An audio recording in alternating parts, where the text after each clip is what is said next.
Everybody, it's Roger and James here from the DisKingdom podcast. In this episode, we're going to be talking about the New York Toy Fair, a load of the new stuff that got announced there. So primarily in this issue, we're going to be talking about Star Wars. We're doing another episode later this week about Marvel, and then next week we're going to do some more stuff about Disney, see what else comes out there. So for the case of Star Wars, and I'm hoping as well to maybe try and catch up with Travis as well at some point to talk to him, because he's there covering it for us as well. So first off, Star Wars. There's been a ton of stuff come out because Hasbro have put out a load of bits and pieces, Lego, and then you've got other companies as well putting out bits and pieces. But Hasbro was the big player. You know, you saw lots of Black Series figures, lots of vintage collection action figures, which are going to be a return to making smaller figures but a little bit more detailed, but based on how the designs would have looked back in the 80s, but with new characters. And also we had Force Link characters. We've also got new Mighty Mugs, which I love. I did pick one up. I'm hooked on them. And also Lego showed off a few new sets. They were a little bit coy. They showed off a few stuff for Solo, but they've been holding all their cards close to their chests, because the trouble is now, I think, as well as toys are even getting to that thing as well. Everyone wants to let, they're all going there to be told what's coming out for Christmas and all the rest of it. The world now of social media, and they don't want to just go, right, oh, here's in January and February, here's all the stuff for everyone at Christmas. No, we need to just stretch out the announcements, set out the excitement. So Lego was a little bit of a disappointment in terms of they only really found out a few sets and a few stuff from Solo. They literally came out and said, we're not showing anything after like June releases, because... So the Lego stuff was a little bit thing, but there was some nice looking Solo stuff. But what did you get? What caught your eye? Virtually nothing. I kind of go for the Black Series stuff to a degree, but I'm not big on figures. Action figures really don't do it for me at this point. I'm not big on displaying them. As you can see, there's not much in the way of figures back here.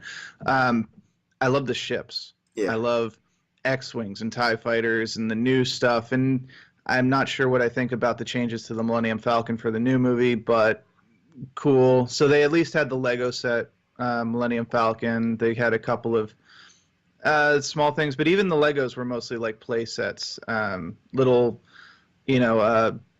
army builders. You got the Jedi battle pack with the clone troopers and stuff. So for me, all of these, Han Solo, Kedar, Chewie stuff, even... Last Jedi figures, it's not for me.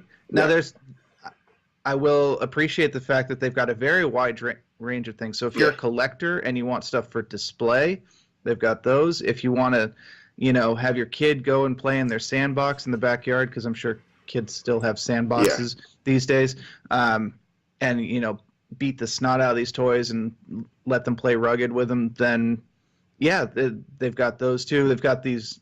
I don't know what the heck the Mighty Mugs are. I see you keep posting reviews of them on DisKingdom, and I still don't know what the heck they are. It's like, eh. And then, of course, there's Funko Pop. They had a bunch of stuff as well.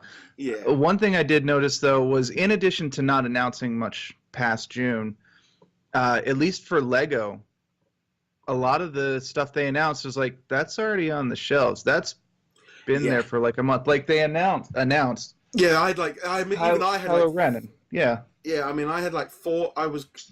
Travis sent me, because we're going. Literally this last weekend. The amount of sets and pictures and stuff. I've just been putting up so many stories, and there was like, well, I've got those sets on my shelf. That's because they're pushing them, because they didn't. They only came out like 3-4 weeks ago, but they also don't want to be showing off all this new bits and pieces. The Millennium Falcon. I think the new price, still I think it's like $150. It's still quite expensive. It's more expensive than the previous Millennium Falcon, not counting the super massive one. Yeah. I think now, having seen that, I did get to see that Millennium Falcon at the Lego store a couple of weeks ago. And everyone else since then just like, nothing quite matches that one, but never going to buy that one. But $800. Yes, I did actually show my parents the photographs and got them to do a guessing game of how much it was. They were so far off. They were half of what. My dad's going, £250. Like, remember when you last brought me Lego? How much is it in pounds, by the way? £650. Ouch. Yes. But no, I think like Lego, there's a lot of sets that I'd like. The trouble is with Lego, I think they've got to try and keep that line between what people can afford and that £15, £20 or $20 kind of price tag, $30 kind of top end, because they're going to be the presents, the pocket monies, the things like the Millennium Falcon. They're the big pieces, but that's Christmas and adults. That's pretty much all you're going to get for them. That's not, if there's a $20 set on the shelf, a kid or someone will just randomly buy it. These Millennium Falcons are not things that people will just buy every day. Or every year, even, even the new Millennium Falcon set, which is, I think, $160, $170, somewhere in that range. That's not the kind of money I'm spending on Lego sets. Even as a bachelor living alone with single income, I don't have to pay for kids or anything like that.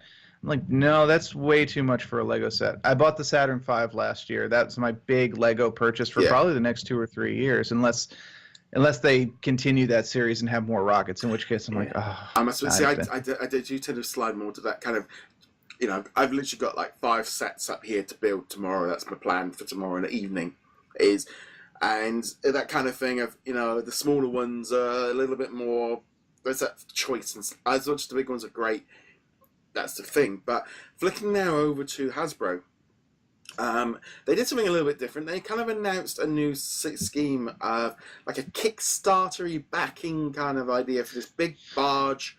They want to make sure they get like 100 or 1,000 people to buy it, I think it was. And you sign up, and it's like $450 for this massive barge to put all your figures on. And it's a kind of a new way of allowing them to do some epic monster builds, but maybe see if there's a market for each one of these before they go to market. It's in a bit of an odd way. It's almost like going, we're going to build this, we've got all the designs, and we nearly got it in production, but we're going to just double check to make sure before we send it out that you're going to buy them. Yeah, and if this was like a small item, if this was like, a series of figures for the Jabba sail barge, the characters who show up in the movie, I'd be kind of, that's your responsibility. You deal with that stuff. But I can totally understand a company being like, yeah, we don't want to sell a $450 item and then be stuck with thousands of these in overstock, which we have to end up selling for like $150 a pop. So I'm okay with this. I'm normally not keen on big companies doing Kickstarter style launches, but for something like this, I actually don't really have any problem with that. I mean that same thing of I feel like Kickstarters and stuff are about new companies trying to launch something because they've got no capital. I don't like it when I start seeing major corporations and video game companies and stuff going, oh well, we're going to do this, but it's like, no, you've got money. You're trying to have your cake. But at the same, I almost see this as almost like kind of a, we're going to kind of put this. It's almost like a pre-order before we build it.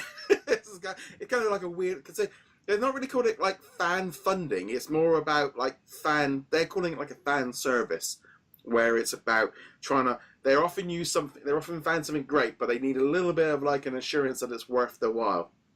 Yeah, and I'll be honest, as a Star Wars fan, the Jabba's sail barge is not what I would have picked at all to launch this service with. But that's why the service is interesting, because they can look at this and go, oh, we only got 500 people who were interested in paying $450 for a Jabba's sail barge. We won't produce it, and now we can go and try something else. Like we can do Docking Bay 421, where the Millennium Falcon was tractor beamed into and stuff like that, and be like, all right, maybe there's a market for that. Or going for my end of the woods, like we'll do a trench run, which has X-Wings and TIE fighters, because I'd be kind of like, tell me more. Yes. So yeah, it's that kind of weird thing of just like all the stuff they announced. I'm actually quite liking the look of these vintage collection figures, because they're kind of like a half-breed between like the Force Link ones, which are just like relaunched, which to me kind of fall into the kid category of they're the budget $10 figures that kids play with, and the Titan 12-inch ones, which are very basic but big for kids to play with. The vintage ones kind of slide in, I think, not quite the price of the Black Series and not quite the detail, but what you older collectors think of as a Star Wars figure, but also that price point of being a little bit more than a Force Link, but not quite as expensive as a Black Series, and that halfway between the two. So I'm going to be interested to see where they go. I'm definitely going to be trying to pick up a few of them throughout the year. But the Black Series, the trouble is, you look at like a Black Series and you think, they look so great as an action figure. That's where, in our minds, that's what we want them all to look at. But we want to pay the price of the £10 figures, and there's that line between where they're going. And then, of course, you go from Black figure series, then you're going up into the sideshow collectibles, the Hot Toys, the Culture Boyole, however you want to try and pronounce it. You know, some major, and the art, you know, the art FX figures, you know, they're $70, $80, $90, $100, $150. There's that line, more. Yeah, and I mean, there's this line between of what people will pay for an action figure, and they're trying to make sure that there's stuff for everyone. I do want, Hasbro haven't really gone into the top end line yet, but there was some. I mean, there was like a masterclass thing with like Kylo Ren. I mean, there was some really nice looking stuff there.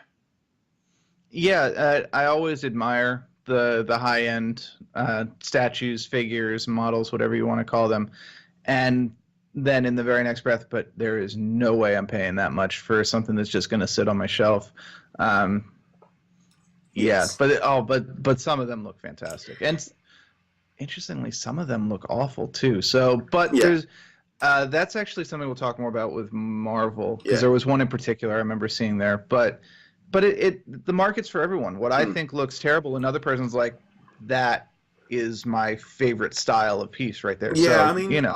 It's that kind of thing of that budget price range as well. Of, like I said, when you got things like pop vinyls, mighty mugs, brick heads at the bottom end and the Force Link ones, you know, that is a $10.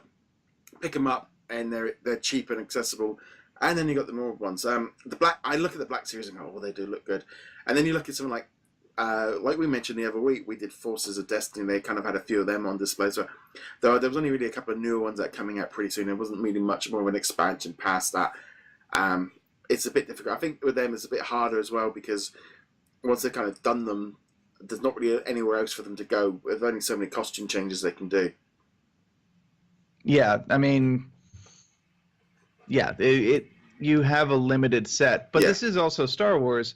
The limited set will grow over time, because Star Wars, as much as we may love Star Wars, it is first and foremost a merchandise machine. Yeah, it's Transformers on the big screen. You know. Yeah, I do feel like, I mean, you know, we did an episode a few weeks ago about Star Wars sales dropping, which has been probably one of the most popular videos we've done for a long time. Constantly getting comments from people. And there's that thing of, I've not seen this kind of reaction to a video that we've made for a long time.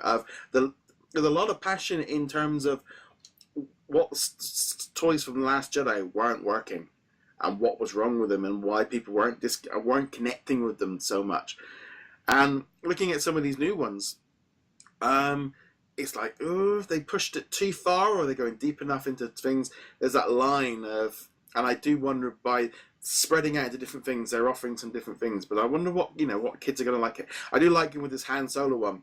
They're kind of focusing on sort of 4 or 5 characters rather than just 100 different ones. And I think Lando, Han Solo, Chewie, and whatever, Qatar or Kara, or we don't really know how to pronounce it. I'm calling her Kedar, but that's not by no means. you know, they're kind of focused in on like a few characters and stuff. So it's going to be interesting where they go with that. But I think as a whole, going to be interesting. It's always that odd thing as well, because we're going to have Solo, and then there's going to be nothing really between then for 18 months.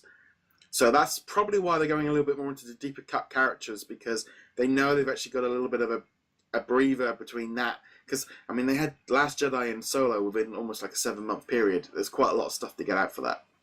And honestly, I wouldn't mind them going in that direction in general. Start out with the key figures, the lead characters, the ones who are immediately identifiable, the ones played by Woody Harrelson and the title characters. And then after they've been out, and after the movie has been out, more importantly, you can start doing the secondary characters, because at the same time these figures are coming out, we're getting Zuckuss and Dengar, who are two of the bounty hunters from Empire Strikes Back. They appear in that one scene, and that is it for the entire movie. So they've appeared in other stuff since then, but that's all they are in the movie, and yet they're getting figures. Yeah. But because that movie happened back in the 70s, it's fine because people, the hardcore collectors know who the characters are, and the casual fans don't care. So you're not worried about it. But it's not like you're going into the store. I haven't seen Han Solo yet. Is Emilia Clarke's character going to be important? We can say now, yes, but at the same time, we've had figures like the little black R2 unit from when I think it was that was a Rogue One figure, and it's like that character never appears anywhere in the movie at all. So what was this figure doing here? Where is this snow speeder Lego that we have from The Force Awakens? And so now they don't have to worry about that. Yeah, it was funny because I was listening. This was one of the comments, was this kind of thing about them making some toys on stuff that's barely in the movie, and basically you're gambling on if this stuff you're buying is actually even going to be, this is the problem with seeing it beforehand, because and this, again, we talked about it last week, of them bringing down the release schedules, and I still think we're going to see lots more stuff coming, but Hasbro definitely showed us plenty of Star Wars stuff. Not really. I've not seen any of the Funko stuff side yet. I mean, Funko announcements last week. I mean, I think Friday I just spent all day to go, another one. I know there's another one. There's another one. And there was literally very little, so there's no solo stuff. So that's going to be held back a little bit long. So we're going to have lots more solo stuff coming up soon. But I'd love to know what you guys think in the comments below of the New York Toy Fair stuff for the Star Wars side. I'd love to know your thoughts. As per usual, you can go check us out over at DisKingdom.com. You'll find a ton of stuff. We've been posting loads of things on Toy Fair, especially we've got Travis out in New York. He's been taking pictures of all the booths. So over this week, there's just going to be a flood of Toy Fair. It's usually one of our busiest few weeks of the year is the Toy Fair week. It's as you'd expect on a kind of primarily merchandise site. It's definitely been a good one. So you definitely want to check that one out. James, where can they find you? You can find me heroiclegacy.com. And then, guys, thank you very much for joining us. We'll be back soon. Laters. May the force be with you. And your merchandise. Yes.